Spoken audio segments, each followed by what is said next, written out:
تو ان سے ہم نے دلیل مانگا ہے، اس لیے انہوں نے ان کے پاس کوئی دلیل ہی نہیں ہے سوائے یہ رٹا لگایا کہ بھائی صحابی تو وہ صرف وہی ہے جو مخلص مسلمان ہے، حقیقی مسلمان ہے۔ اور بھائی یہ اصطلاح آپ نے بنایا ہے، یہ اصطلاح پیغمبر کے زمانے میں، نبی صلی اللہ علیہ وسلم کے زمانے میں نہیں تھا۔ اس کی شہادت قرآن کے آیات ہیں، اور اس کی شاہد وہ احادیث بخاری مسلم کے بکثرت جو میں نے آپ کو دکھا دیے ہیں۔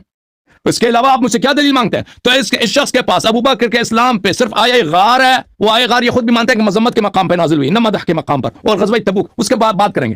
اچھا اس پہ بات کریں گے اگر وقت آیا تو۔ اس میں بھی لفظ صاحب سے، وہ لفظ صاحب تو صرف ہم صحبتی کے معنوں میں ہے، وہ پیغمبر صلی اللہ علیہ وسلم نے منافقین کو بار بار صاحب بولا، تو اس سے تو اس کا اسلامی ایمان ثابت نہیں ہوتا۔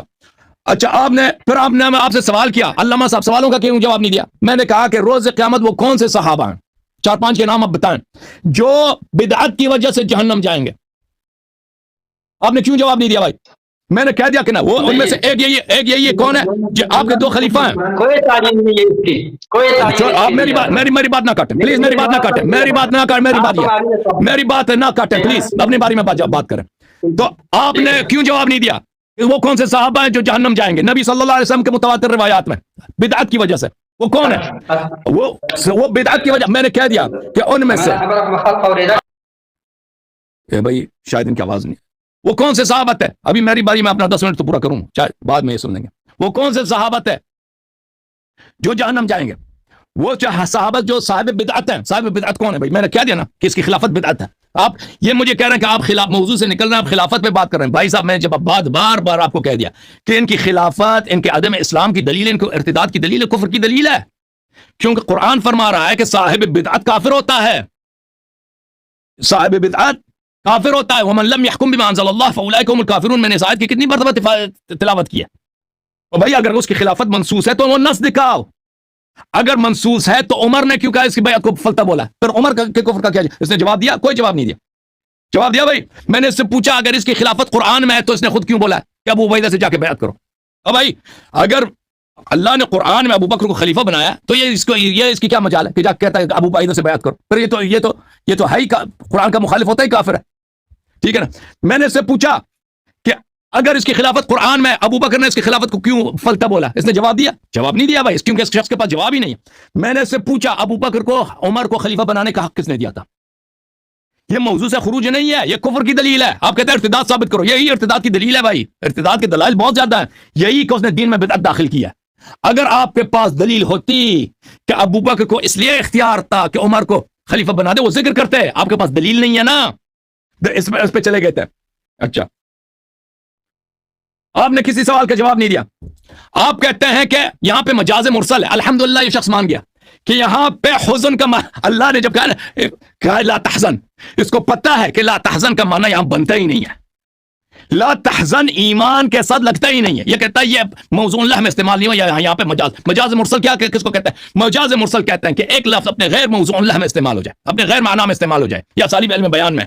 اچھا کہ وہ لیکن وہاں پر کوئی قرینہ بھی قائم ہو، کوئی قرینہ ہو تو قرینہ قائم کر کے بھلے اس پہ غیر موضوع اللہ میں، جیسے اس نے خود میں مثال دی ہے، انی عاصر و خمرن، میں شراب نچوڑتا ہوں، شراب کو نہیں نچوڑ رہا، انگور کو نچوڑ رہا ہے۔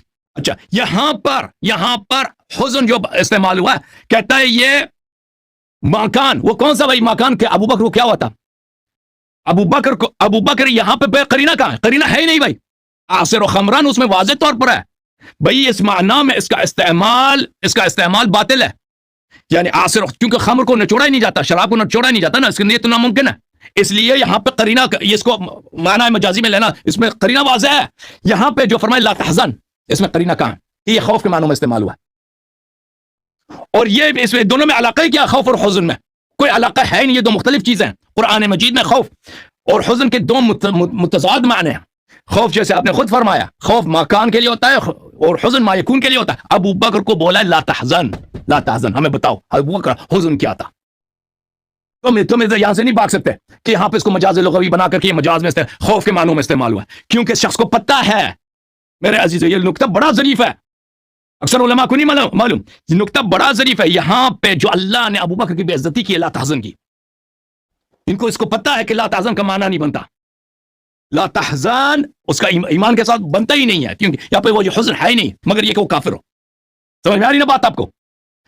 لا تحزن وہ بنتے مگر کہ وہ شخص کافر ہو، اس لیے یہ کہہ رہا ہے کہ یہاں پر خوف کے معنوں میں استعمال ہو، خوف کے معنوں میں استعمال نہیں ہوتا، کیونکہ یہ دو چیزیں ہیں جو بالکل متضاد چیزیں، دو متضاد چیزیں۔ خوف مستقبل کے لیے ہوتا ہے، حزن ماقبل کے لیے ہوتا ہے۔